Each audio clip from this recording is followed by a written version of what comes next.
Não nos deteremos na parte histórica de formação e desenvolvimento da língua. Quero trazer apenas algumas informações preliminares, porque eu julgo serem interessantes para a introdução do nosso estudo da língua grega. Vou julgar que você encontra com muita facilidade esse conteúdo aí na internet de maneira gratuita, ok? Nosso propósito aqui é nós nos determos no idioma propriamente dito, começando pelo básico, o alfabeto, até as questões mais complexas da língua, como a sintaxe, como as questões morfológicas e assim por diante, tá certo? Então, vou trazer apenas algumas informações básicas e logo nós passaremos já ao alfabeto, que é o que de fato nos interessa, que é o que de fato nós queremos trabalhar neste vídeo, ok?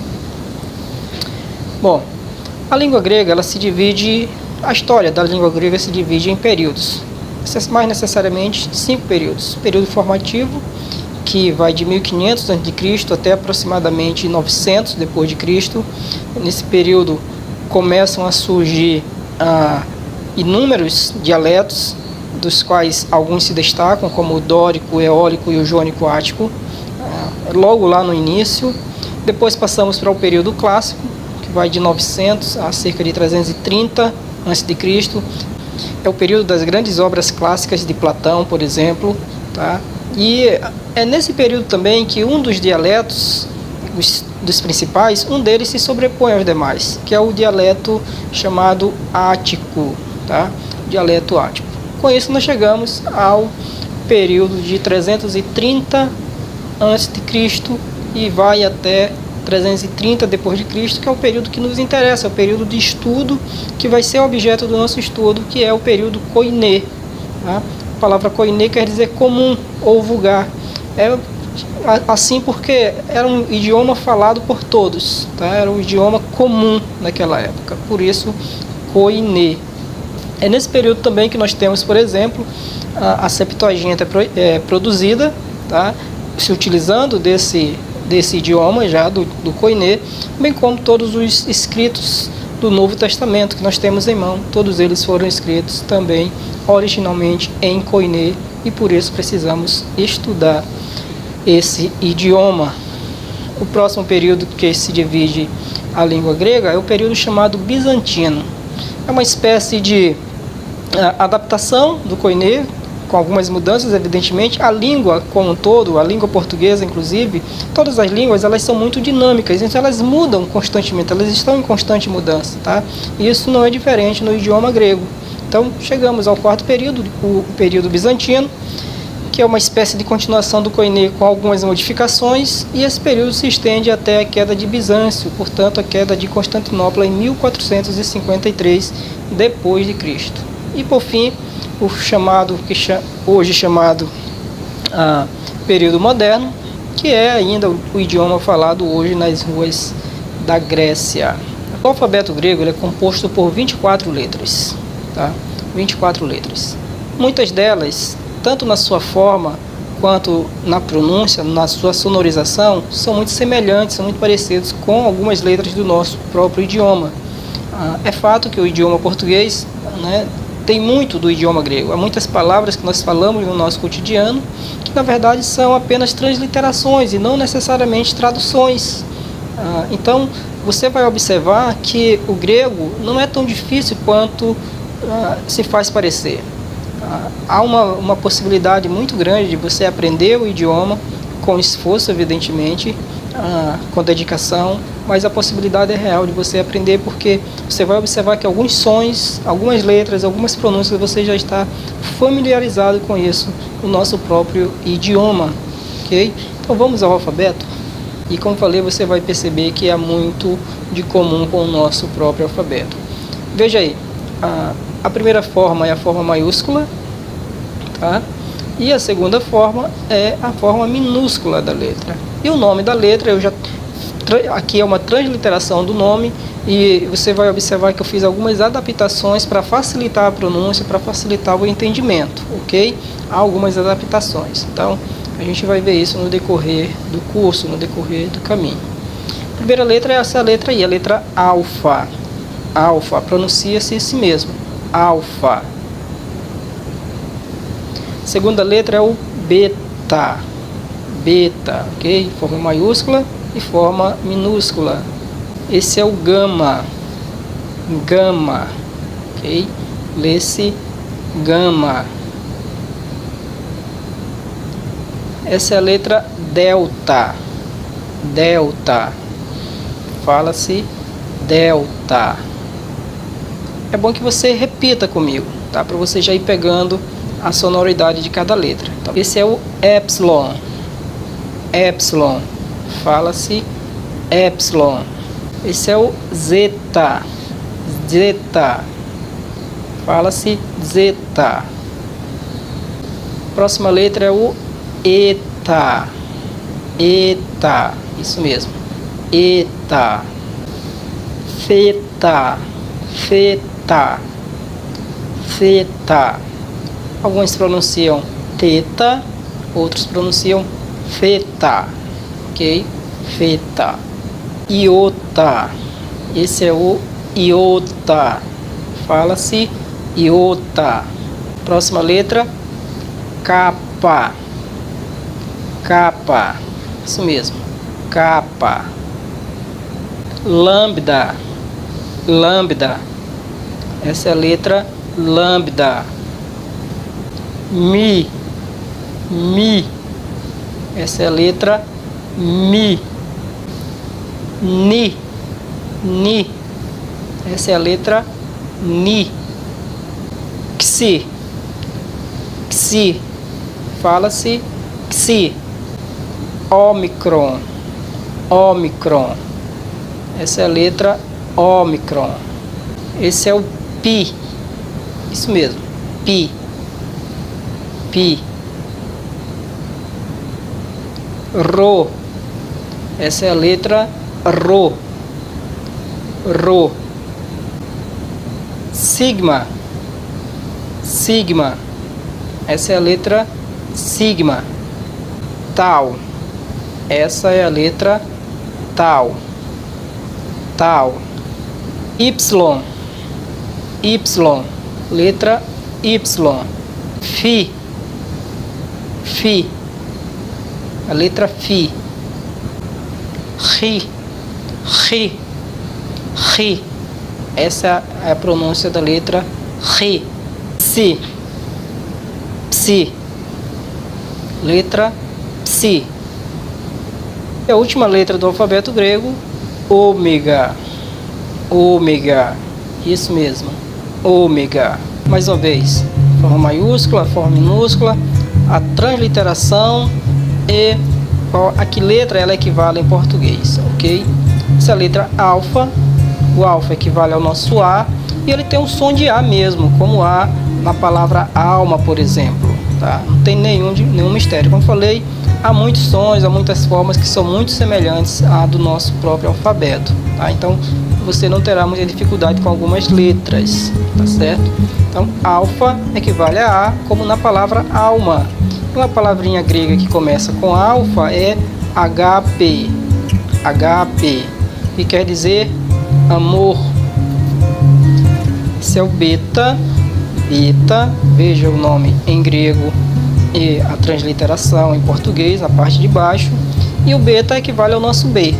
Também você observa a sua forma maiúscula e a sua forma minúscula, muito semelhante ao nosso B, a grafia do nosso B. E o seu som também é idêntico ao nosso B. B como na palavra bola.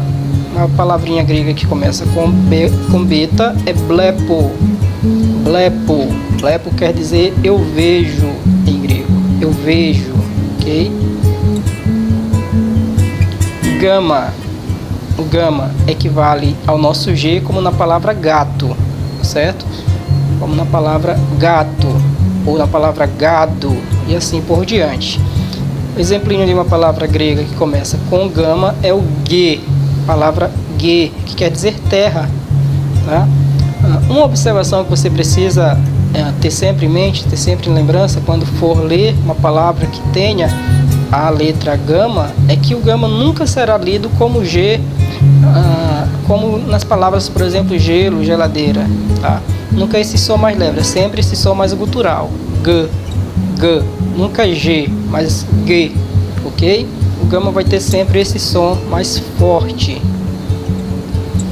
Delta, delta.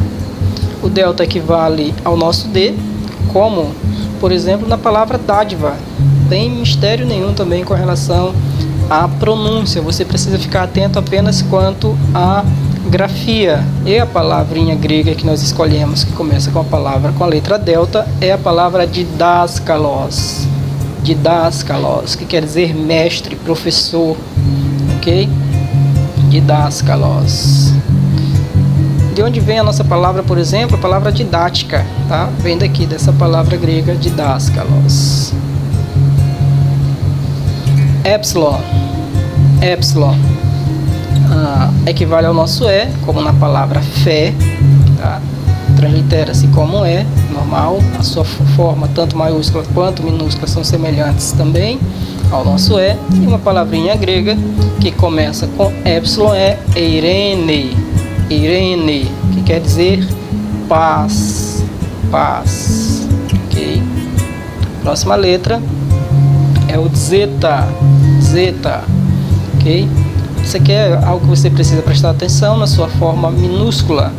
E eu diria a você que buscasse memorizar primeiramente a forma minúscula, porque os manuscritos que nós temos, os textos gregos, aliás, que nós temos, eles aparecem em sua quantidade absolutamente maior as formas minúsculas das letras, com exceção de nomes próprios, início de parágrafos e assim por diante, que são iniciados por letras maiúsculas. Todos os demais são letras minúsculas. Então, detenha a sua atenção com maior precisão nas letras, nas formas minúsculas. Memorize também as maiúsculas, mas se detenha mais nas minúsculas, que vão ser as que aparecem com mais frequência nos textos que nós temos à nossa disposição.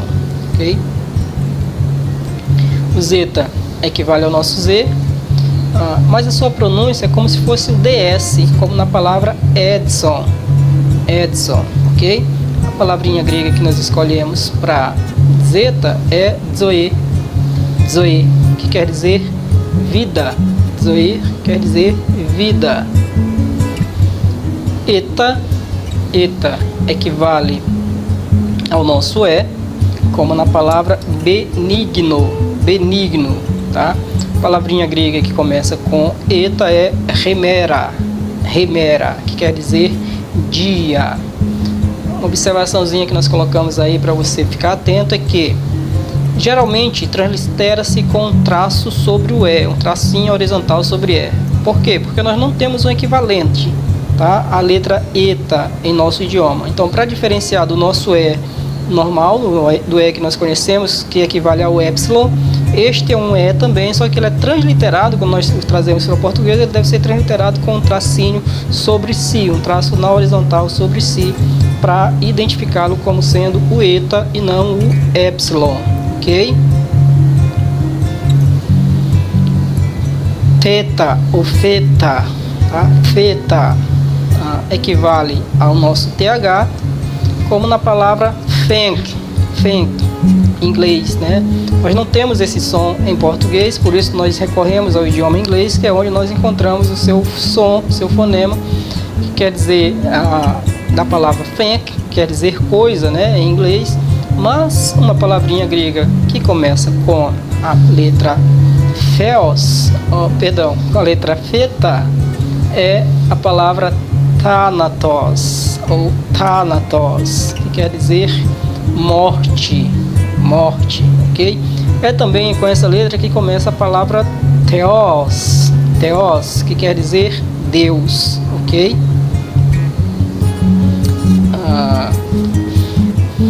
A próxima letra é o iota. O iota equivale ao nosso I, como na palavra igreja, tá? O seu som é idêntico ao do nosso I, como na palavra igreja. E uma palavrinha grega que começa com iota é Jesus, Jesus, que quer dizer Jesus. Essa é uma das palavras que não foi traduzida para o português, tá? Ela é uma transliteração, na verdade. A palavra Jesus é apenas uma transliteração de Jesus, que por sua vez é uma transliteração de Yeshua, tá? Do hebraico. Então, Jesus quer dizer Jesus. Uma observaçãozinha acerca do iota é que o iota ele não leva pingo. Quando você estiver escrevendo um texto em grego, não coloque o pingo sobre o iota como o faria se fosse um i, tá? O nosso i tem um pingo, o iota nunca leva o pingo. Capa equivale ao nosso K e o seu som é como C da palavra casa, tá? Casa. Uma palavra grega que começa com capa é cardia. Cardia. Cardia quer dizer coração, de onde vem a nossa palavra cardíaco e assim por diante. Cardiologista e assim por diante. Uma observaçãozinha também sobre a pronúncia do capa, que você nunca lerá o capa como se fosse um C da palavra cilada, por exemplo, tá? É sempre o som forte, K, e nunca sa. K, K, como de casa, cardia, ok? Lambda, lambda equivale ao nosso L, como na palavra livro, e uma palavrinha grega que começa com lambda é laos, laos, que quer dizer povo, multidão, tá? Laos. Mi, mi é um som também que nós não temos em português, mas ele é transliterado como M, como na palavra Maria, tá? Maria. E uma palavrinha grega que se inicia com o mi é a palavra martíria. Martíria quer dizer testemunho, não no testemunho a forma verbal da palavra testemunho, mas a forma substantivada, tá? Martíria, testemunho ou o testemunho, ok? Martíria. Ni equivale a N, como na palavra navio, e uma palavrinha grega que começa com ni é neanias, neanias, que quer dizer jovem, jovem. Uma observaçãozinha para você também lembrar é que o ni, na sua forma minúscula, você observa aí, não deve ser confundido com a letra V, ok? Você observa que é bem semelhante. Quando você estiver lendo o texto grego, você vai cair na tentação, especialmente no começo, você vai cair na tentação de lê-lo como se fosse um V. Então você fica atento, porque quando observar a forma minúscula do Ni, você precisa ler como de fato ele é, um Ni e não um V, ok? Xi, xi equivale, nós traduzimos, ou nós transliteramos ele como um X, e o som dele é como o X mesmo da palavra táxi, tá? Palavra táxi. Por exemplo, uma palavrinha grega que começa com xi é xenos, xenos, quer dizer estrangeiro, tá? Estrangeiro. Há uma recomendação de Paulo, quando ele está orientando, por exemplo, os presbíteros e dizendo quais são as características, né, que eles deveriam possuir. Dentre elas, ele diz que eles devem ser hospitaleiros. A palavrinha que ele utiliza lá é philoxenos, que é uma junção de duas palavras. Philos quer dizer amigo e a palavrinha xenos, que quer dizer estrangeiro. Então é alguém que é amigo de estrangeiros, né, que sabe receber pessoas estranhas, ok? Uma outra observaçãozinha sobre o xi nunca será lido como X da palavra xadrez ou lixo, tá? Nunca será lido como um X, como nessas ocasiões. Apenas ele sempre terá esse som duplo, tá? Como se fosse um CS ou um KS, alguma coisa nesse sentido, ok? Xi. Passemos à próxima letra, o ômicron. Ômicron equivale ao nosso O, como na palavra óculos, tá? O idioma grego é interessante, ele possui dois E's, um E aberto e um E fechado, também possui dois O's, um O aberto, que é este que nós estamos vendo, e veremos mais à frente o O fechado. Este é o O aberto, como em óculos. Palavrinha grega que começa com ômicron, que nós escolhemos, é a palavra oikia, oikia, que quer dizer casa ou família, ok? O ômicron tem o som aberto e leva esse nome por ser o O breve, ok? Como eu falei, temos dois E's, um E breve e um E longo. Também temos dois O's, um O breve e um O longo. Este é o O breve, o ômicron. Até por isso ele tem esse nome, ômicron Micron quer dizer pequeno, né? Então, por isso ele tem esse nome, ok? Pi, nós transliteramos como um P, como na palavra Paulo. E a palavrinha grega que nós escolhemos para pi é palaios, palaios, que quer dizer velho, ok? Quer dizer velho, palaios. Rho, o rho equivale a R, né? É transliterado como R, como na palavra rádio. E uma palavrinha grega que começa com rho, nós escolhemos a palavra rabi, rabi, que quer dizer mestre, né? Quer dizer mestre. Você observa, por exemplo, os discípulos de Jesus se referiam a ele em muitas ocasiões com essa palavra, rabi, que quer dizer mestre. Observaçãozinha sobre o rho. O rho, nas suas formas, nas suas duas formas, na verdade, não deve ser confundido com o nosso P. Você observa aí muito semelhante, né? Então, a tentação inicial, quando você começar a fazer as leituras em grego, a tentação de você ler o rho e, ao invés de ler rho, acabar lendo pi, ok? Então, muita atenção quanto a isso também, que é importante. Chegamos ao sigma. O sigma é interessante, tá? O sigma é interessante. O sigma é uma letra interessante. Você já observa aí que há uma diferença entre ele e todas as outras. As outras nós observamos apenas duas formas. Neste você observa aí 3 formas diferentes. Nós vamos explicar o porquê disso. Mas o sigma, ele é transliterado como S para o nosso idioma e tem o som de S mesmo, como na palavra sapo, tá? Na palavra sapo. E a palavrinha grega que nós escolhemos para sigma é soteria, soteria, que quer dizer salvação, ok? Observação, o sigma possui 2 grafias na sua forma minúscula, como você está observando. A primeira aparece no início e no meio das palavras, ou seja, essa forma que parece um ozinho com um traço, que está fora do parêntese, essa é a forma mais comum para o começo e meio de palavras. Enquanto que a outra forma que aparece, que é mais semelhante, que é mais parecida com o nosso S, que está entre parênteses, ele é chamado de sigma final. Ele só vai aparecer no final das palavras, tá certo? Então, observação quanto a isso. Tal, que vale ao nosso T, como na palavra terno. A palavrinha grega que nós escolhemos para tal é tiflos. Tiflos. Tiflos quer dizer cego. Lembra o cego Bartimeu? Y. O Y é uma letra muito interessante também, porque nós não temos esse som também em português, mas ele é transliterado como Y mesmo e pronuncia-se como se fosse um U. Na verdade, o som do Y ele não existe em português. O que há é uma adaptação, porque ele seria um som intermediário entre I e U. Okay? Seria um som, mais ou menos um som intermediário entre a letra I e a letra U. Nós não possuímos esse som em português. O que nós vamos encontrar algo semelhante a isso é na palavra alemã, por exemplo, a palavra Müller, Müller, ok?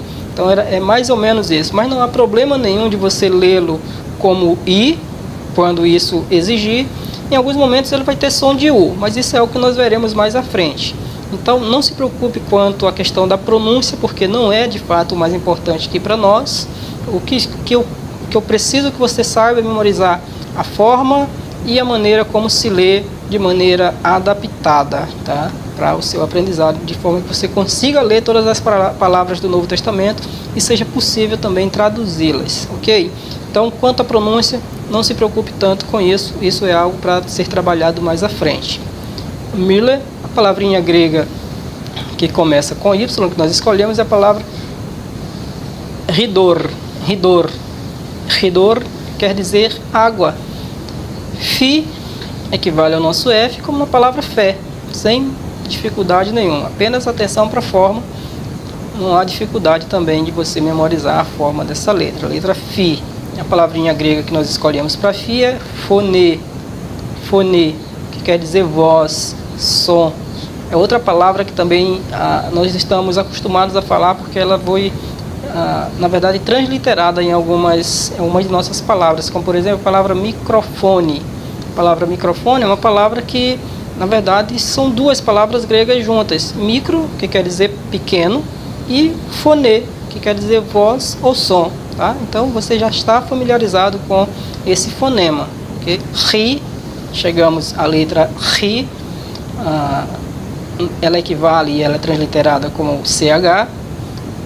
Também não temos esse som em português. É um som como da palavrinha alemã irre, tá? E a palavrinha grega que nós escolhemos para ri é Christos, que quer dizer Cristo, ok? É a primeira letra da palavra Cristo em grego. Há uma disputa, né? A pronúncia dessa letra ela mudou recentemente. Antes ela era pronunciada apenas como ki, mas mais recentemente, mediante novas descobertas, então passou-se a pronunciar-se essa letra mais aspirada, com essa ri, ok? Psi equivale ao nosso PS, você translitera como um PS, como na palavra psicologia, por exemplo, ok? Psicologia. A palavrinha grega para psi é psche. Psche quer dizer alma, vida, ok? Chegamos à última letra do alfabeto grego, que é o ômega. Ômega equivale ao O. Lembra que nós falamos, nós temos dois Os em grego. E ele equivale a O como na palavra alô, como se fosse um O com circunflexo, um O fechado. Por isso eu coloquei, inclusive, na transliteração, um O fechado de ômega. E a palavrinha grega que nós escolhemos para ômega é hora. Hora é a palavra hora em português. Ok? Observaçãozinha sobre o ômega com relação à transliteração. A exemplo do eta, nós também transliteramos como com a letra O, evidentemente, mas também a exemplo do eta com o tracinho sobre ele para diferenciar do primeiro O. Este é o O longo do grego, por isso o seu nome, ômega. Ômega quer dizer grande, ok? Então, era isso. Eis o alfabeto grego, sua transliteração, alguns fonemas para você já ir se familiarizando e também algumas palavrinhas gregas para você já ir aprendendo já algum vocabulário, tá certo? Veja esse vídeo quantas vezes você considerar necessário, assista novamente, tá? Memorize o fonema e a forma das letras, porque isso vai fazer uma diferença. Se você não conseguir memorizar o alfabeto, não adianta você continuar a sua jornada no grego, porque tudo depende da sua memorização, do seu aprendizado com relação ao alfabeto. Somente aprendendo o alfabeto você vai poder ler, transliterar, traduzir e assim desenvolver o seu ensino, o seu estudo, na verdade, dessa língua tão preciosa, tá certo? Então, é isso. Até a próxima, nós voltaremos com mais informações, com mais conteúdo acerca da língua grega. Se você gostou, se inscreva no canal, dá o seu like, comenta. Se você ficou com dúvida com relação a alguma coisa da língua grega que nós falamos aqui, comente aí, compartilhe a sua dúvida conosco. Se a gente puder, a gente vai estar solucionando o seu problema, o seu questionamento. Então, até a próxima. É isso. Fiquem com Deus.